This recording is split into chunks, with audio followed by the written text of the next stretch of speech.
চীনের সঙ্গে বাংলাদেশের সম্পর্ক যত গভীর হচ্ছে ততই বাড়ছে ভারতের উদ্বেগ। বেজিং থেকে সম্ভাব্য জে-10 যুদ্ধবিমান কেনা, তিস্তা মহাপরিকল্পনা বাস্তবায়ন এবং অর্থনৈতিক করিডোর গড়ে তোলার মতো গুরুত্বপূর্ণ ইস্যুতে ঢাকা বেজিংয়ের আলোচনা নতুন মাত্রা পাওয়ায় নড়ে চড়ে বসেছে নয়াদিল্লি। কূটনৈতিক অঙ্গনে এই নিয়ে বাড়ছে নানা জল্পনা কল্পনা। বাংলাদেশের সঙ্গে চীনের ক্রমবর্ধমান ঘনিষ্ঠতা ভারতের কৌশলগত স্বার্থে কী প্রভাব ফেলতে পারে সেই উদ্বেগই এখন স্পষ্টভাবে ফুটে উঠেছে নয়াদিল্লির অবস্থানে। সাপ্তাহিক সংবাদ সম্মেলনে ভারতের পররাষ্ট্র মন্ত্রণালয়ের মুখপাত্র রণধীর জয়সওয়ালকে বাংলাদেশের সম্ভাব্য জে-10 যুদ্ধবিমান কেনা নিয়ে প্রশ্ন করলে তিনি বলেন, ভারত প্রতিবেশী অঞ্চলের সব পরিস্থিতির উপর কড়া নজর রাখছে এবং প্রয়োজন অনুযায়ী উপযুক্ত ব্যবস্থা গ্রহণ করবে। তিস্তা মহাপরিকল্পনা নিয়েও নয়াদিল্লির উদ্বেগ স্পষ্ট।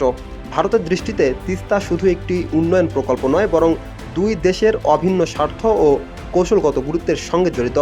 সে কারণেই প্রকল্পটির প্রতিটি অগ্রগতি এবং সংশ্লিষ্ট রোডম্যাপের উপর নিবিড় নজর রাখছে ভারত। তিস্তা ইস্যুতে ঢাকা বেজিং ঘনিষ্ঠতা যতই বাড়ছে, নয়াদিল্লির কূটনৈতিক অস্থিতিও ততই বাড়ছে।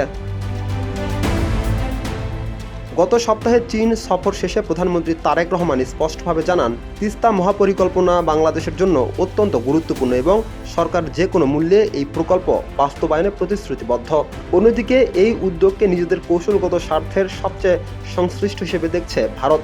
বিশেষ করে তিস্তা প্রকল্পে চীনের সম্ভাব্য সম্পৃক্ততা নয়াদিল্লির উদ্বেগ আরও বাড়িয়ে দিয়েছে বলে কূটনৈতিক মহলে আলোচনা চলছে। তবে বেইজিংয়ের অবস্থান ভিন্ন। চীনা কর্মকর্তাদের দাবি, বাংলাদেশের সঙ্গে তাদের সহযোগিতা উন্নয়ন ও পারস্পরিক স্বার্থের ভিত্তিতে গড়ে উঠেছে। এটি কোনো তৃতীয় দেশকে লক্ষ্য করে নয় বা কারো বিরুদ্ধে পরিচালিত হচ্ছে না।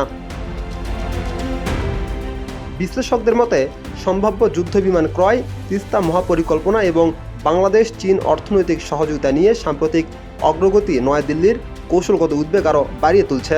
ফলে দক্ষিণ এশিয়ার ভূ রাজনীতিতে নতুন সমীকরণ তৈরি হচ্ছে বলেও মনে করছে তারা। রাকিব হাসান, ইত্তেফাক নিউজ।